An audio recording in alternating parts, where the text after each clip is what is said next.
and say, don't tell them that, Robert. Yes. Don't tell people what you know. Right. Keep them poor. So my father was the head of education, PhD, all that stuff. I go home and ask him, said, why don't we learn about money in school? And he looked at me and says, because the government doesn't let us teach that subject. The government tells us what we can teach and what we can't teach. And I thought that was strange. And I said, but aren't we going to school to learn about money? He says, no, your job is to get a job. I said, but you get a job to earn money. He goes, no, you're supposed to just get a job. I went, no.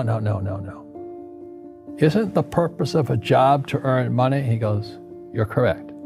I said, so why don't I just learn about money? I can skip the job part, you know? And he got flustered and he said, if you want to learn about money, why don't you ask your best friend's father about money? And I said, why? That's Mike. So I asked him. He says, because Mike's father is an entrepreneur. And I said, what are you? He says, I'm an employee. I'm a government employee. I went, oh, what's the difference? He says, the difference is an entrepreneur must know about money, or they're no longer entrepreneurs. And he says an employee doesn't have to know anything about money because the government will take care of them, the company will take care of them. So I'm all confused. But I took my dad's advice and I trundled over to Mike's father's office and knocked on his door and I said, hey, I'm here, 9 years old. Teach me about money. He says, beat it, kid, you know. But that's where the story of Rich Dad, Poor Dad started. And finally, through persistence, my rich dad started teaching me about money on one condition. And that condition was he would never pay me. He says, the moment I pay you, you think like an employee. He says, that's the trap. Entrepreneurs work for free. And now I'm 9 years old, my head's going cracking in half.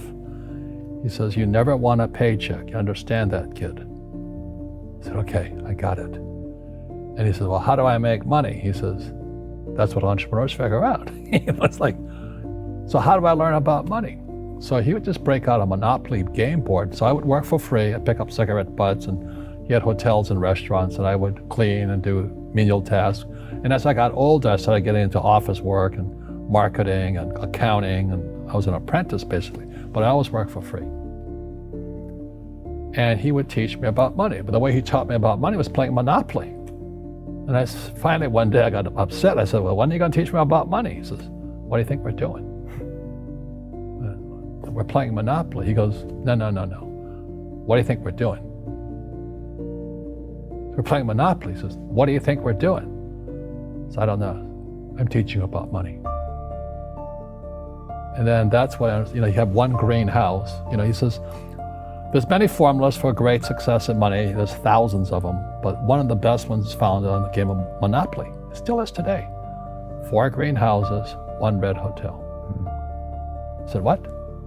He says, one of the greatest ways to acquire great wealth is playing Monopoly in real life. 4 greenhouses, 1 red hotel. Well, is that all there is? He goes, that's it. And he says, what do you think I'm doing? And I went, I don't know. So then he took me out and he showed me his greenhouses. And 10 years later, when I was 19, I was now in school in New York, and I come back to Hawaii, and Rich Dad had bought the biggest piece of land smack dab in the middle of Waikiki Beach. And when you go to Waikiki Beach today, you'll see the Hyatt Regency Hotel. That was his hotel. Just like the game of Monopoly. Just like the game of Monopoly. Acquired assets and they became bigger assets. He just kept what's called an assemblage, because that property wasn't that big at that time. So he had to buy out all the small guys. Because Waikiki was a little dirt water little town. So he'd buy out this shop owner and buy that shop owner. And it took him a while, but he finally assembled this large piece of property. And then he and Hyatt put up this giant hotel. And it just sold for $800 million. So that's how I learned about money.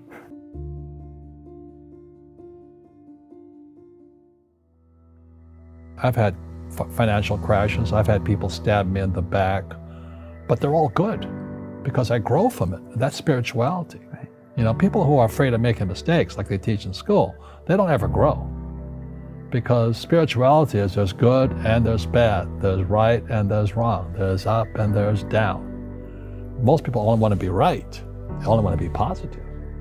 Well, you can't have that. That's not reality. Well, I wasn't poor by most people's standards, but I came from a family with a poor attitude, if you know what I mean. Because rich, poor, middle class, poverty starts with a fundamental attitude. Poverty is passed on. It's taught in your families. And middle class is taught in families. And so the people right now who are sitting at home, who are struggling financially or worried about money or unhappy, they may be making a lot of money, but unhappy with what they're doing, it was probably taught to you. You know, your superego was taught, get a job, work hard, or you'll never be rich, or the rich are evil, or whatever. The school system will never teach you about money. The school system was designed to teach you to be an employee, which is important, or a doctor or a lawyer, a specialist, but never about money. And what most people lack is real business knowledge, like accounting, like debt, like taxes. You got to know that stuff, but they don't teach it in school to anybody. So, and then when people ask me, how did your rich dad learn this when your poor dad, a PhD, didn't? And the answer is very simply, my rich dad, who's my best friend's father, his father died when he was 13. So his rich dad had this family business at 13 to run. So he had to drop out of school, which was his blessing. There's blessings, and sometimes the blessing doesn't look like a blessing, but it turned out to be a blessing. And then his teachers became his bookkeeper, his accountant, his attorney, his banker, his real estate agents. So he has what I call real teachers, not these fake teachers in school. You see, most teachers in school, they're out of ethics. They teach subjects they themselves don't practice. I asked the teacher, I said, I'm in my third year of calculus now. It was called strength of materials. I said, am I ever going to use this stuff? He goes, no. I said, why do you teach it? He says, because I get paid. I said, do you ever use it? He goes, no. And that's why, you have to, in life, one of the things I suggest to people, you got to find a real teacher versus a fake teacher. And a fake teacher is somebody who doesn't do what they teach. And a real teacher is doing what they teach every day. So my accountants, my attorneys, they're in it every single day. And that's how I learn, because every day I'm solving problems in my business. So I have accountants and attorneys and bankers and all these people on speed dial because I'm solving problems with my team. I see you giving this knowledge out, and yeah. Do the rich people cringe and say, don't tell them that, Rob? Yes. Don't tell people what you know. Right. Keep them poor. But, unfortunately, the poor, as was in the Bible, I'm not real religious, the poor will always be amongst us because it starts up here. Right, it's that fear mentality. It's in their words, and the words become flesh. Again, I'm not really religious. I flunked out of Sunday school also. But when they say I can't afford it or I can't do that, they go down. They become what they say. My PhD daddy says, what do you think I am, made of money? I can't afford that. And my rich dad would say, that's why he's poor. Poor people say, I can't afford it, I can't do that, I don't have time. Because this is an escape. It's an escape, you know what I mean? It's easy to say, I can't afford it. And your rich dad used to say what instead of, I can't afford it? How can I afford it? How can I do that? What would it take, or why should I do that? He says that a question opens the mind, a statement closes the mind. See, when you say, I can't afford